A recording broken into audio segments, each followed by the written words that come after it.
out of the darkness comes this vigilant force of justice, and it's not a knight in shining armor that's rolling up. It's, the Lord of Darkness for the most part. If the Scarecrow gas kind of got out, like, how would you see some of these characters? What makes these the ultimate nightmare incarnation of each character?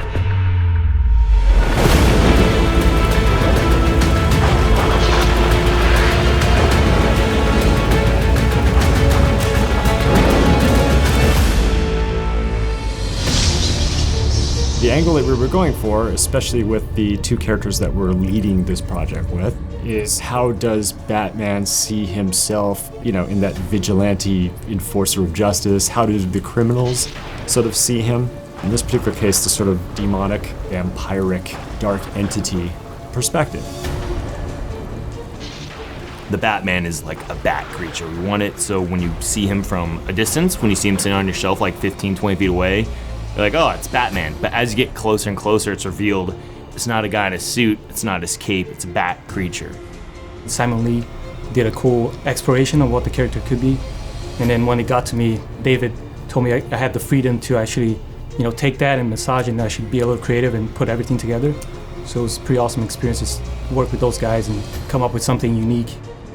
His original suit was blue and gray and black, and I think, we've done a good job of marrying those characters together, the creature side and the Batman. So he's kind of on the more pale side, which is great because it translates to when you look at the Bat-head replacement, he's not warm. You get a sense that he's this kind of like undead creature of the night.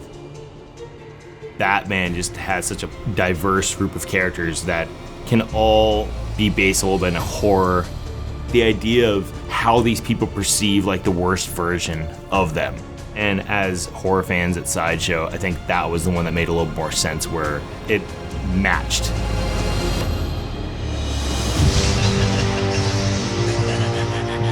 The Joker is the ultimate villain for Batman just because he's so insane and he's willing to do anything to hurt him.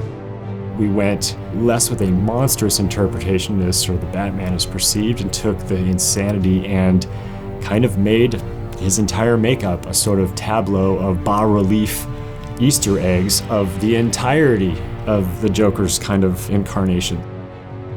The way it was described to me is like what we want is a very organic, sort of a collage-like melange of all the elements in the Joker's, of his life and his character, are going to be intermeshed into his body.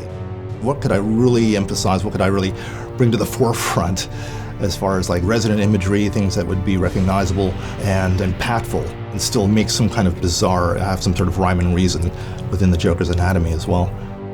And so that bridged wonderfully to Martin Canale, who took over the art direction at that point and then steered it further. And you've got two different portraits, one that really reflects Martin's design ethic and one that still holds the core notion of what Paul was channeling. So you can kind of decide for yourself which version of the nightmare you kind of caught into.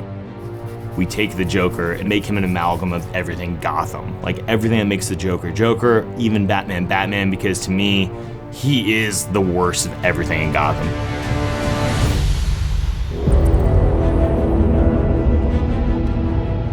The beauty of pop culture and some of these titanic icons like Batman or otherwise sort of sets the table for you to continue to blossom this out, because it does not take away from the genesis core of the character.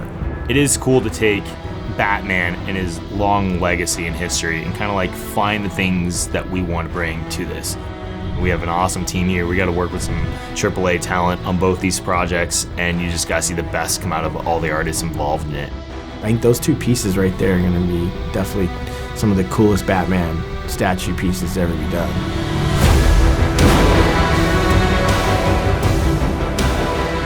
I think that these pieces that we do in this regard really radiate with a uniqueness to Sideshow's offerings. There are certainly a number of other characters with more than enough skeletons in their closet for us to pull a few loose threads in their psyche and, develop something else that will, complement what we're already putting forth.